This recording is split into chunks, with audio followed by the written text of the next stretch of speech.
قال عبد الله كأني أنظر إلى النبي صلى الله عليه وسلم يحكي نبيا من الأنبياء ضربه قومه فأدموه وهو يمسح الدم عن وجهه ويقول اللهم اغفر لقومي فإنهم لا يعلمون.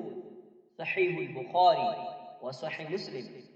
عبداللہ بن مسعود رضی اللہ عنہ نے کہا، میں گویا نبی صلی اللہ علیہ وسلم کو اس وقت دیکھ رہا ہوں، آپ نبیوں میں سے ایک نبی کا واقعہ بیان کر رہے تھے۔ ان کی قوم نے انہیں مارا اور خون آلود کر دیا، لیکن وہ نبی اپنے چہرے سے خون صاف کرتے جاتے اور یہ دعا کرتے جاتے، اللہم اغفر لقومی فإنہم لا يعلمون، اللہم اغفر لقومی فإنہم لا يعلمون۔